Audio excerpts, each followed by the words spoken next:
Amém. Pra cá, né? Bom dia, né? Já me fala boa noite, bom dia, tudo bom? Tudo na paz? Tranquilo? Rapaz, antes de falar qualquer coisa, nós estamos perdendo de goleada aqui, né? Os homens, realmente. Tá complicado aqui, rapaz. Tá, né, abençoado? Eu tava olhando ali.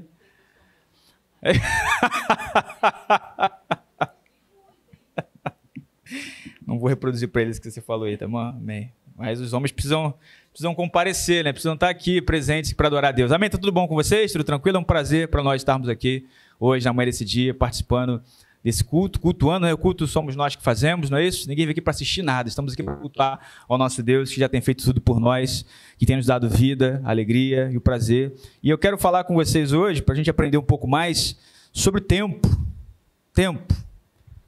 Sempre a gente tem algo para aprender sobre o tempo. Interessante que na leitura da palavra inicial, ela falou sobre Romanos 13, né? Eu até anotei ali para não esquecer, Romanos 13, dentro da passagem de Romanos 13, Paulo vai falar assim, para que a gente possa ter a capacidade de conhecer o tempo. O tempo.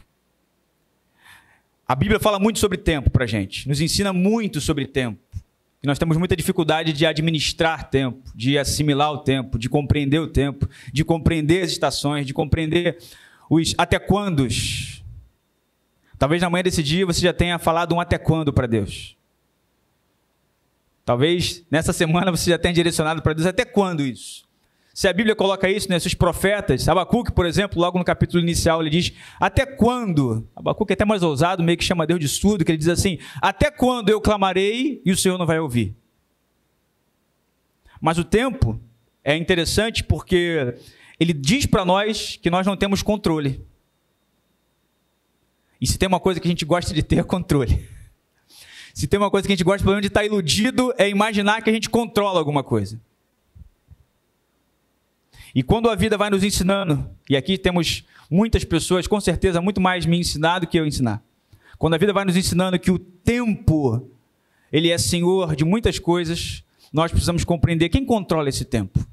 Quando alguém fala para você algo sobre aprender com o tempo, dependendo da sua suposta maturidade, você vira e fala assim, mas, ainda que você não verbalize para a pessoa, você diz assim, pensa, mas eu não tenho mais nada para aprender.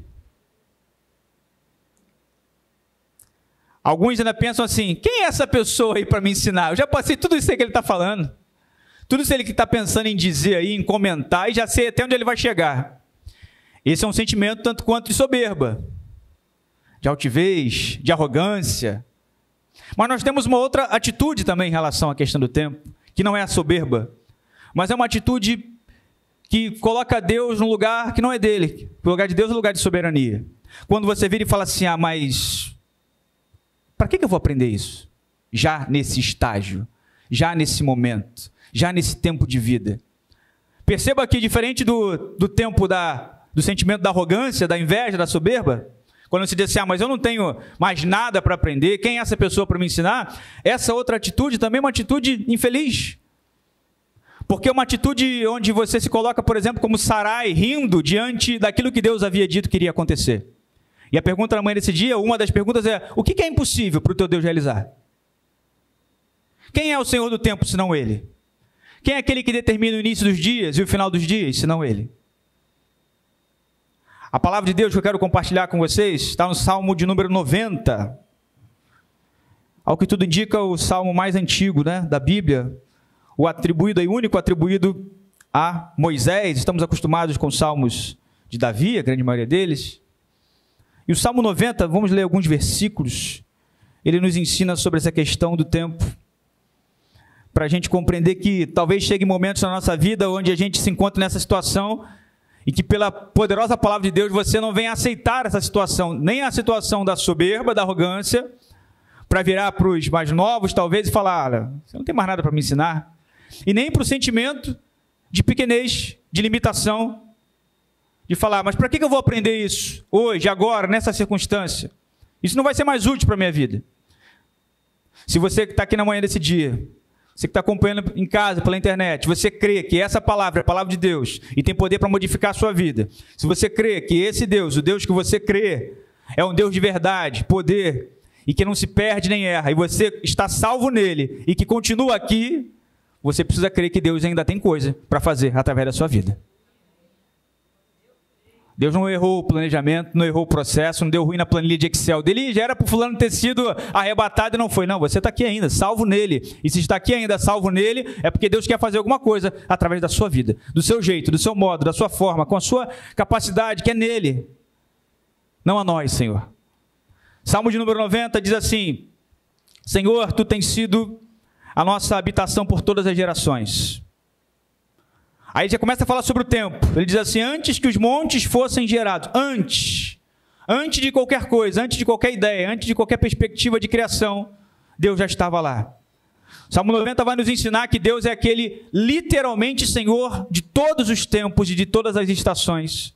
Sabe quando a gente tem uma dificuldade na nossa vida, a gente perde alguém, e ninguém gosta de perder nada, quanto mais alguém.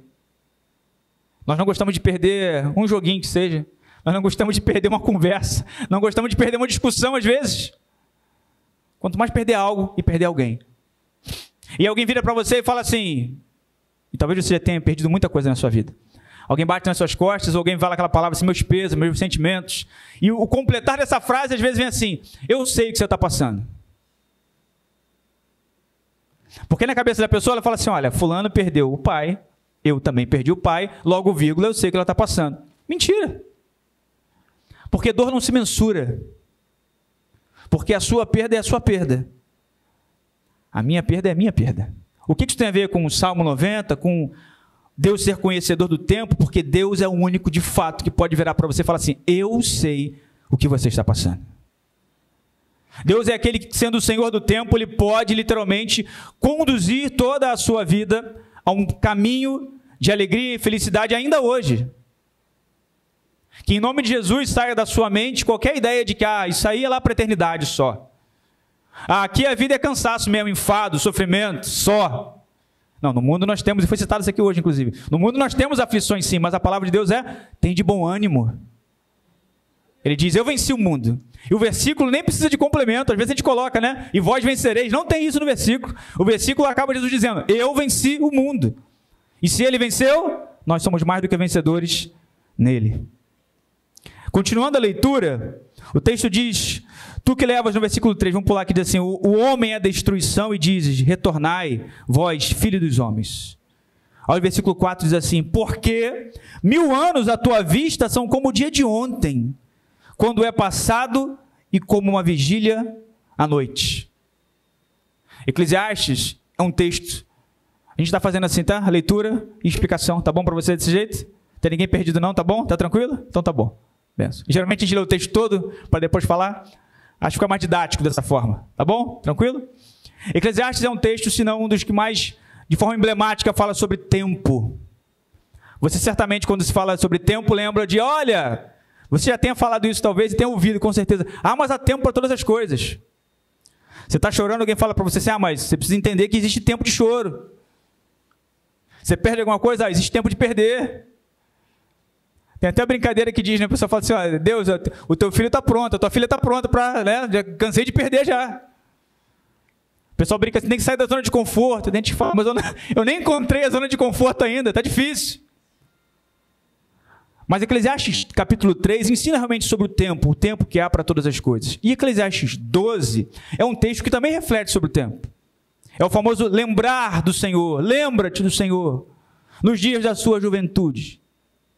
Para que o texto vai preparar a gente? Porque virão dias dos quais você possa dizer: olha, eu não tenho neles mais contentamento. O Salmo 90 apresenta um período de, muito provavelmente, onde Moisés, na travessia do deserto, sendo ajudado por muitos discursos de reclamação. Isso acontece com a gente. O deserto faz parte da nossa caminhada. Se eu perguntar para você quantos desertos você já enfrentou na sua vida, muitos desertos. Você pode responder para mim talvez assim: estou enfrentando um deserto agora. Você só não pode aceitar a ideia de que a sua vida foi projetada para o deserto. Isso não, a Bíblia não diz isso. Deserto não é local de você estabelecer estruturas e fundamentos. A não ser o único fundamento, a palavra de Deus. Deserto é local de transitoriedade, é local de passagem, é local de tenda. E tenda é algo temporário. Não aceite o deserto como algo eterno na sua vida. Mas o deserto nos ensina. Você precisa entender o tempo do deserto. precisa entender que Deus, sendo o Senhor do tempo, tem o controle nas mãos dele. E bom, glória a Ele por isso, que o controle não está com a gente. Por quê? Porque nós não temos controle de nada. Porque hoje nós estamos muito bem, amanhã já mais ou menos.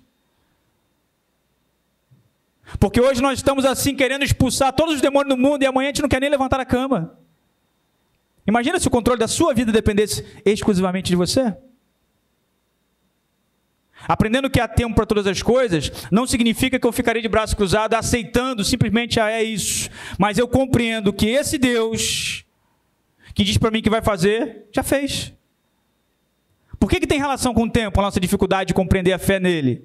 A palavra nos ensina, porque 1000 anos para Deus é como isso. E nós vivemos uma geração muito imediatista. Muito. É tudo para ontem. Não é nem tudo para hoje, é para ontem. 1 segundo, 2 segundos. Notícias em tempo real, é assim que a gente vive. Nós vivemos hoje uma aglomeração de informações acerca de informações, em cima de informações, onde você tem dificuldade, às vezes, de ficar 2 segundos sem olhar o telefone, porque, de repente, alguém falou com você, alguém respondeu, e você perguntou, e será que a fulano não vai responder? E está demorando. Como é que a gente vivia 10 anos atrás? Como é que você vivia 50 anos atrás, 40 anos atrás, 30 anos atrás? Você pegava lá o ônibus, e aí? Ninguém mandava localização para ninguém. Ninguém falava, estou chegando dentro do ônibus. E todo mundo vivia. Não é isso? Esperava. Que palavra poderosa essa. Difícil esperar. Esperar conota para a gente dificuldade, né? Ruim esperar. Você chega supostamente no horário, você olha e está atrasado, hein? E está demorando, hein? Às vezes nem está demorando, mas a ideia da espera é uma ideia muito complicada, principalmente quando você não coloca a sua esperança no Senhor. Quando você não espera nele, a dificuldade vem. Quando você não tem certeza de que a sua esperança está direcionada no Senhor que controla todas as coisas. Ah, mas Ele controla todas as coisas, eu fiquei resfriado, sim. Mas Ele controla todas as coisas, sim. Porque se Deus controla todas as coisas, José ficou preso injustamente. Esse Deus que controla todas as coisas enviou o único filho dele para morrer por você e por mim na cruz do Calvário. Porque o controle de Deus não exclui aflição, mas produz em nós compreensão para entender aquilo que Ele faz. Porque é para a glória do nome dEle sempre. Está demorando? Demorando para quem? Pô, conversei com o fulano ontem, mas do nada para você, para mim, nunca é do nada para Deus. Não existe do nada para Deus. Não existe de repente para Deus. Não existe tempo muito demorado. A gente até faz isso em oração às vezes, né? Senhor, apressa-te. Ninguém vai deixar de orar assim. Deus não vai ficar chateado por causa disso. Assim como a gente diz, Senhor, nos visita, vem para cá. Deus está aqui, está na sua casa, na casa da sua neta, na casa do seu filho. Deus é onipresente. Mas a gente continua pedindo, clamando, buscando, falando, Senhor, se faça presente. O que Deus está nos ensinando na manhã desse dia é que Ele é aquele que controla todas as estações da sua vida. É que Ele tem diante dele o tempo como uma coisa só, passado, presente e futuro. É que aquilo que você está preocupado, se de fato, talvez, quem sabe, de repente vai acontecer. Olha a loucura. Já está gerando preocupação em você hoje, em junho, de algo que talvez, quem sabe, de repente, vai acontecer lá na frente. E quando você se preocupa, ansiedade, não é isso? Se preocupa lá na frente, você não vive o hoje que Deus tem para você. O hoje de Deus para você, o presente que Ele nos concedeu de estar aqui hoje. A gratidão de falar, olha, que bom que eu consegui levantar, vir para cá e estou adorando esse Deus que tem controlado todos os meus dias. Ainda no processo de dificuldade do deserto. O Salmo 90 continua. Vamos avançar, vamos pular alguns versículos aqui. Vamos lá para os versículos finais, a partir do versículo 12. E a gente faz a leitura agora sim, do 12 até o 17. Diz assim, então, estou no Salmo 90, versículo 12. Então, a conclusão, né? Então, ensina-nos a numerar os nossos dias. Algumas versões vão dizer, ensina-nos a contar os nossos dias, para que possamos aplicar os nossos corações, ou para que possamos alcançar corações sábios. Retorna ao Senhor. Por quanto tempo? E arrepende-te em relação aos teus servos. Satisfaz-nos, Senhor, cedo com a tua misericórdia, para que possamos então nos alegrar e sermos felizes todos os nossos dias. Faz-nos felizes de acordo com os dias em que tu nos afligiste, e anos em que vimos o mal. Que a tua obra apareça em teus servos e a tua glória aos teus filhos. E seja sobre nós a beleza do Senhor nosso Deus, e estabelece sobre nós a obra das nossas mãos. Sim, estabelece a obra das nossas mãos. Quando o salmista, né? Não deixa de ser salmista, ele escreve um salmo, mas no caso Moisés, conhecido como profeta no final lá do Deuteronômio 34, grande homem de Deus do Pentateuco ali, ele vira para Deus em oração, porque é uma oração que diz assim: nos ensina a contar os nossos dias. Obviamente que Moisés não está fazendo uma oração para ser bom em matemática. Moisés não está pedindo para Deus para que ele aprenda a contar, ele não está falando disso.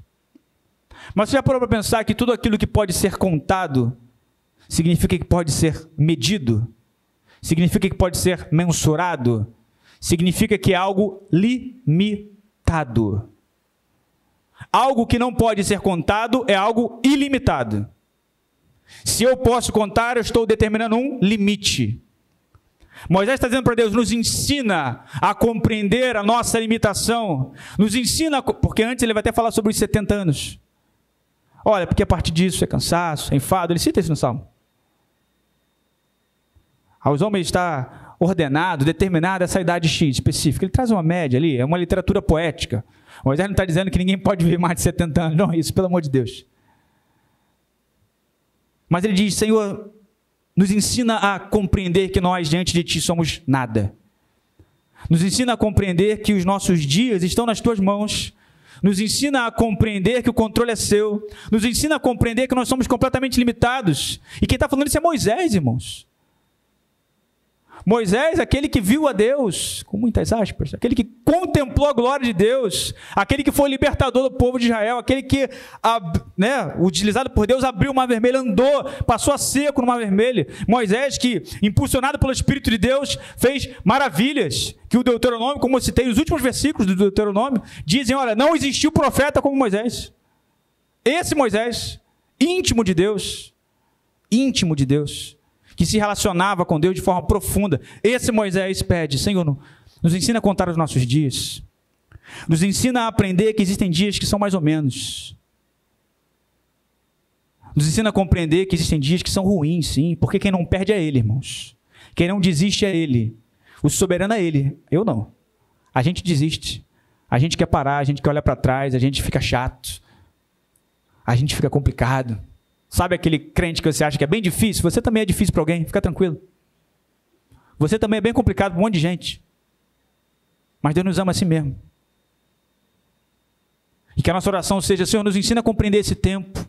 Não compreender o tempo no sentido do controle, de saber quando tal coisa vai acontecer. Os até quando pertencem a Deus.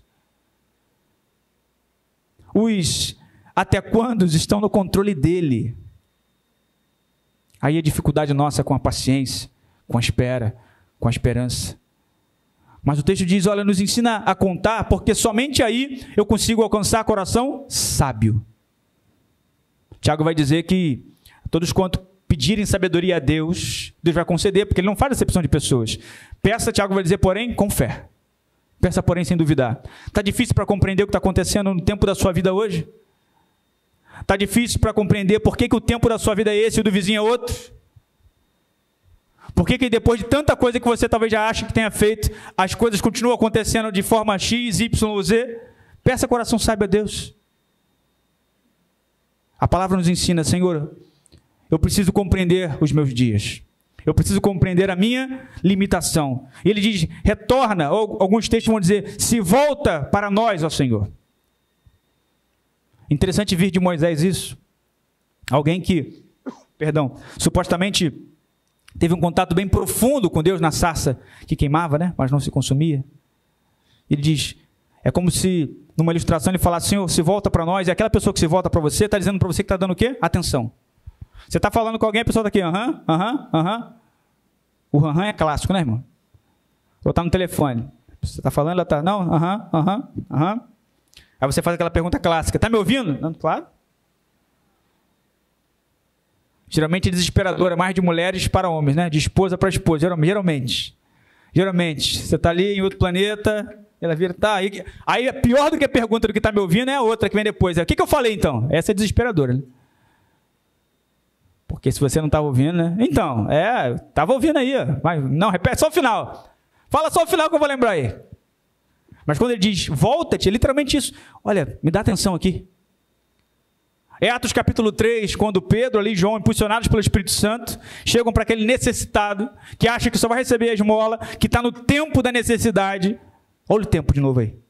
No tempo do desespero, aguardando tão somente receber a esmola, eles viram e falam assim, olha, o texto diz que, fitando ele nos olhos. Fitar nos olhos é parar, dar atenção, olhar. Algo que a gente não faz mais hoje em dia. A gente não para mais hoje em dia. A gente não senta mais hoje em dia, a gente não conversa mais, a gente não olha mais para o outro. A nossa vida é muito corrida, uma agenda muito cheia. Que na manhã desse dia você comece a liberar a sua agenda. Como assim? Mas eu não tenho que ter atividade? Sim, mas libere daquelas coisas que não são úteis. Certamente dentro da sua agenda, se você diz que está com a agenda muito lotada, faltando tempo para a palavra, tempo para Deus, tempo é prioridade, irmãos. É que talvez a sua agenda esteja preenchida com um monte de coisa que não seja útil. Com um monte de coisa que não agregue para o reino de Deus. Com um monte de coisa que não some para a glória de Deus na sua vida. Esse Deus que é Senhor do tempo nos ensina que todos os dias, Ele controla. Se você deixar que Ele seja o controlador da sua vida. Quando Moisés vai dizer, retorna para nós, ele diz assim, Senhor, por quanto tempo? Versículo 14 ele diz, mas que a sua misericórdia venha cedo, que os nossos dias, está tudo envolvido, marcado para você compreender assim, faz-nos felizes de acordo com os dias. Moisés está dizendo, os dias, cedo, os anos, o tempo, tudo está nas tuas mãos, Senhor. Mas nos ensina a compreender, porque tem dias que a gente não compreende. Você pode perder em sequência muitas pessoas maravilhosas na sua vida, e mesmo assim você não vai estar apto a aceitar a perda. Ninguém se prepara para isso. Mas a palavra de Deus nos ensina que nesse mundo nós temos aflições, como nós citamos no início. O que essa palavra deve servir para o nosso coração na manhã desse dia? Que Deus está nos reunindo aqui hoje, que nos separou aqui hoje para falar, olha, vai dar tudo ruim, é isso? Claro que não. Olha, não tem mais jeito, é isso? Claro que não. Muito pelo contrário. Deus nos concede a oportunidade hoje, riquíssima, riquíssima, de estarmos aqui, glorificando o nome dEle. Se a gente soubesse o quão valiosa é essa oportunidade de estarmos aqui na manhã desse dia, se você soubesse quantas pessoas desejariam estar aqui hoje, glorificando a Deus, num culto, e não podem, certamente nós oraríamos diferente. Nós louvaríamos diferente. Certamente nós nos portaríamos diferente. Se você soubesse quantas pessoas dariam a vida para estar aqui hoje. Quantas pessoas num leito. Quantas pessoas querendo simplesmente ter a possibilidade de estar cultuando a Deus no local. Deus nos concedeu o tempo. Olha o tempo de novo aí. O tempo de hoje. O dia que se chama hoje. Para que nós pudéssemos estar adorando o nome dEle. Porque culto é para Ele, irmãos. O culto sempre foi para Ele. Se a gente sai até melhor do culto, que bom, bom para nós. Mas o culto não existe para você ficar felizinho, sabe? Desculpe talvez decepcionar você já nesse momento da sua existência. Mas futebol você assiste e fica chateado, não fica? Filme você assiste, sai frustrado, não sai, pô, paguei caro outro filme. Mas culto você não assiste, culto você faz. E você faz para Ele. É para a glória do nome dEle. Se você não entendeu isso ainda, que na manhã desse dia você possa compreender que culto é para a glória do nome dEle. Ele que é Senhor do tempo. E sendo o Senhor do tempo, o que nós temos que fazer? Glorificar, adorar o nome dEle. Reconhecer que, ainda que 1000 anos sejam muito tempo, e é muito tempo. Imagina alguém chegar aqui e falar para você assim, olha, Deus tem uma bênção para você, mas vai demorar 40 anos. Você, pô, peraí, 40 anos? Tem como dar uma diminuída? Parcelar de repente? Fazer, não sei, em 40 vezes de... Mas Deus é o Senhor do tempo. Eu estou repetindo isso porque a repetição é um dos melhores métodos de aprendizagem. Você precisa crer na manhã desse dia que a palavra poderosa de Deus nos ensina. Que ainda que você pergunte, quanto tempo? Deus não se atrasa, Deus não se esquece, Deus não se perde, Deus não erra, Deus não falha. Você precisa crer que essa palavra poderosa continua valendo para hoje. E se Deus te trouxe aqui na manhã desse dia, se você nem queria vir e veio, se não estava no seu planejamento estar aqui, mas você chegou, tenha certeza disso, que Deus tem algo para lhe entregar, dizendo, olha, eu continuo o Senhor do tempo da sua vida.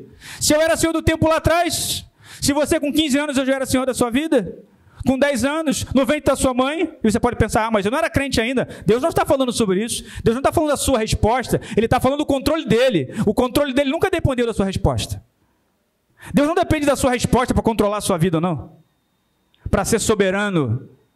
A sua resposta tem relação com você participar disso, participar dessas bênçãos que Ele tem sobre a sua vida, mas Ele é soberano e ponto final, e não existe soberania pela metade, não existe soberania parcial, não existe ser 10% soberano, ou Ele é soberano e controla a sua vida, o seu tempo, a sua família, as orações que você faz de madrugada, os seus filhos e netos e a sua família que você entrega a Deus em oração, ou você confia que basta uma palavra para esse Deus que tem diante dele o tempo como nada, ou a gente fecha as portas e não precisa mais vir cultuar. Ou você confia que Deus continua o mesmo ontem, hoje e eternamente, sendo o príncipe da paz, maravilhoso conselheiro, Deus forte, Pai da eternidade, o alfa e o ômega, o princípio e o fim, ou a gente fica em casa. Faz-nos felizes, ele diz no versículo 15, mas ele diz assim, de acordo com os dias em que tu nos afligistes e os anos em que vimos o mal. Existem dias ruins, existem dias maus, existem dias de aflição, mas os dias bons nele devem servir para combustível para a gente compreender esses dias mais ou menos que a gente enfrenta. Quando o dia ficar difícil para você, bem complicado, persista, avance, continue, persevere, não na força do seu braço, mas na força desse Deus que diz para nós que a alegria dele é a nossa força, é a sua força. E finalizando, eu nem sei se eu estou com muito tempo, com pouco tempo, mas finalizando. O texto diz que a tua obra apareça aos teus servos e a tua glória aos seus filhos. O nosso problema, às vezes, não é que Deus não fala. Não é que Deus deixou de falar, né? Tem relação com parar para ouvir, não é isso? Tem relação com ficar no local e estar sensível à voz de Deus. A nossa dificuldade não é que, está demorando muito. Talvez a nossa dificuldade seja querer realmente que alguma coisa aconteça para nosso deleite, nosso prazer. Aí a gente está batendo de frente com Deus. E coisa não é muito boa, coisa boa bater de frente com Deus. Pedis e não recebeis, Tiago vai dizer, porque pedis mal. E às vezes você escuta uma historinha do tipo assim, você está pedindo um Fusca, era para pedir a BMW, está pedindo mal. Tiago não está falando disso. O contexto do pedido ruim ou do mal pedido em Tiago é um pedido para o seu próprio prazer, para o seu próprio deleite, para você e não para Deus. E Deus não divide a honra, a glória dele com ninguém. Quando o texto nos ensina sobre o tempo e compreendendo a capacidade de saber que Deus é o Senhor do tempo, Moisés no final vai dizer, olha, que a tua obra apareça aos teus servos, que a tua glória, a glória é tua, a obra é sua. Irmãos, isso é obra de Deus, por que não vai dar certo? Deus não é Deus de obras pela metade, irmãos. Deus não é Deus de obra mais ou menos. Deus não é aquele que faz só aquele reparo de qualquer jeito. Deus não é Deus de gambiarra. Não, irmão. Deus é aquele que cura de forma completa e perfeita. Mas talvez a nossa caminhada seja uma caminhada que a gente está, por um lado, pedindo algo para Deus, dizendo que é para a glória dele, mas na prática, no fundo, na essência, a gente quer que o nosso nome apareça. Quando eu compreendo os dias maus, os dias ruins, eu passo por eles, e quando eu passo eu vejo que eu só passei porque Ele sempre esteve comigo, eu preciso ser grato a esse Deus. Deus coloca pessoas na nossa vida, sim ou não? Amém? Claro que coloca. Deus coloca pessoas para nos ajudar, para estar orando, intercedendo. Claro, nós não vivemos sozinhos. Não existe evangelho do eu sozinho. Não existe evangelho do quem sabe da minha vida é Jesus, tá? Isso não existe, isso não é evangelho. O evangelho é Pai Nosso, é o pão nosso. Isso é evangelho. Isso é evangelho. Quando nós compreendemos isso e passamos pela dificuldade, porque nós passamos. Você está aqui, ó. Quem diria, hein? Já parou para pensar isso? Você aqui. Poxa, como assim você? Parece até que você conhece a minha vida. Não, é porque geralmente a gente empurra para os outros, né? A gente coloca nos outros, a gente fala assim, olha, fulano conseguiu chegar no culto, hein? Não, nós. Se teve jeito para você, assim que tem que ser o evangelho. Se teve jeito para mim, por que não tem jeito para o outro? Ah, não, mas a minha vida não foi tão... Irmãos, Deus, Ele conhece os nossos desertos. Deus, Ele conhece as nossas origens, os nossos começos, as nossas lutas diárias, as nossas dificuldades, o quanto nós somos difíceis às vezes, ou muitas vezes, ou quase todos os dias.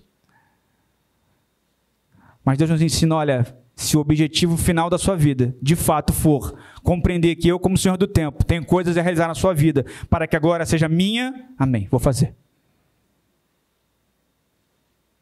A questão não está em como se morre, irmãos. O problema nunca foi esse. O propósito nunca foi esse. O sentido está em como se vive. As pessoas ficam muito presas, fulano morreu, foi do nada, foi desse jeito, foi dessa forma, tadinho, isso, aquilo. A questão é, como fulano viveu?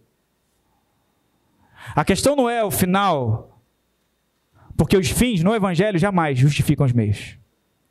A questão é o propósito, é a caminhada. Enquanto você se preocupa lá com o final, você está deixando de ver a caminhada em Deus, esse Deus que controla todas as coisas. O último versículo do Salmo 90 diz: e seja sobre nós a beleza do Senhor nosso Deus. Moisés é aquele que quando desce do monte, depois de um bom tempo em comunhão com Deus, o texto nos ensina no Pentateuco, que as pessoas olhavam para ele e viam algo diferente no semblante dele. O interessante é que a glória de Deus resplandecida no rosto, no semblante, na face de Moisés, foi percebida pelos outros. Mas Moisés não saiu por aí dizendo, e aí, tá vendo uma coisa diferente aí? Não? Tem certeza? Olha para mim aí, olha. E aí, não? Porque a glória de Deus na vida da pessoa gera, de fato, glória para Deus, não para a pessoa. O poder de Deus, o agir de Deus, para que poder de Deus? Você já parou para pensar para que você pede poder de Deus às vezes? Porque a Bíblia nos ensina que o poder de Deus é para ser testemunha. Esse é o objetivo, essa é a finalidade, é o para quê. É o para quê do poder de Deus derramado, tanto em Atos, em Joel capítulo 2. O derramar do Espírito é para que a gente possa testemunhar. Não é para a glória do meu nome. Não é para que eu seja alguém diferente, sabe? Especial, no meio de tantas outras pessoas normais. Mas a glória é dele. Moisés vai concluir dizendo, olha, e seja sobre nós a beleza do Senhor nosso Deus. Isaías 53, um texto clássico sobre o profeta messiânico, nos ensina que quando a gente olhava para Jesus, e olhando nós para ele, nenhuma beleza víamos, porque ele era sem parecer nem formosura. O Messias, aquele que nos salvou, aquele que morreu na cruz do Calvário por minha culpa e sua culpa, por nossa culpa. Quando as pessoas olhavam para ele, não vinha algo no exterior que o diferenciava. Quando foram prender Jesus, precisou de um código, irmãos. Aquele que eu beijar, tá? Porque nada em Jesus no exterior o identificava como sendo o cara, o tal. Porque Deus não vê como vê o homem. A glória precisa ser dele, irmãos. Tenha você 20, 30, 40, 50, 60, 80 anos de idade. Que sejam 80 anos de idade para a glória do nome dele. Senhor, que o resultado seja com que as pessoas passem por mim e falem assim, olha, eu vejo a glória de Deus em você. Tem pessoas que conversam com você, que depois de conversar, ou que vão na sua casa e falam assim, pai, mas eu sinto uma paz aqui, sim ou não? Que bom. Pô, mas não sei, mas eu vim aqui... Porque elas não sabem, às vezes, traduzir em palavras, elas não são crentes em Jesus, elas não confiam ainda, na Bíblia que você crê, no Deus da Bíblia que você crê. Mas, de alguma forma, do jeito delas, elas estão dizendo assim, olha, há alguma coisa em você que transmite paz. E é a beleza da glória do Senhor nosso Deus. E que a obra de Deus seja estabelecida através das nossas mãos, sim, mas que seja a obra de Deus. Nós somos mais do que maduros o suficiente para compreendermos que o reino, irmãos, o reino de alguém está sempre crescendo.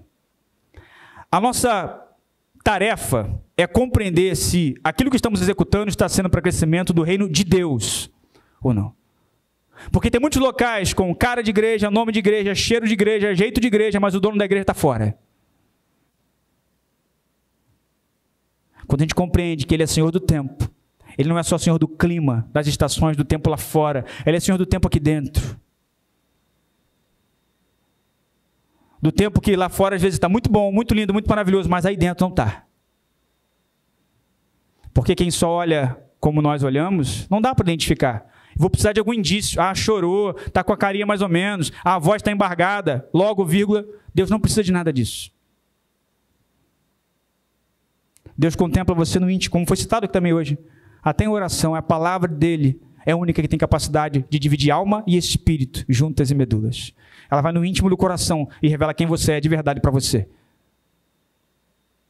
Que essa poderosa palavra, que só é poderosa porque é a palavra de Deus, que só é eficaz porque revela um Deus que é eficaz, gere em você de fato cura na manhã desse dia. E certeza de que Ele continua o mesmo, ontem, hoje e eternamente. Que não existe acaso, que não existe coincidência, que não existe, de repente ou do nada, que Deus agendou o dia de hoje.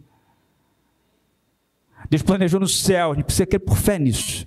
Desde quem está auxiliando, seja na câmara, na técnica, tudo isso. O grupo reunido hoje para estar aqui, para ouvir isso. Por quê? Porque o Tiago? Não, porque Deus é o Senhor do nosso tempo. E agendando isso, Ele quis, porque Ele é bom o tempo todo. É por isso que quem está com a mão no microfone é o que menos importa para a sua vida. É por isso que Deus, como soberano, o que Ele pede de nós? O que tão complicado Deus pede para você?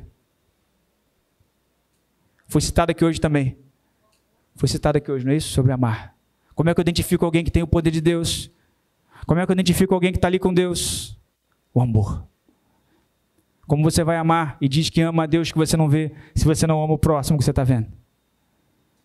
Que esse Senhor do tempo derrame sobre nós essa poderosa palavra, e que essa poderosa palavra, você, derrame sobre a vida dos outros, para a glória do nome dele. Que Deus nos abençoe em nome de Jesus. Amém. Amém.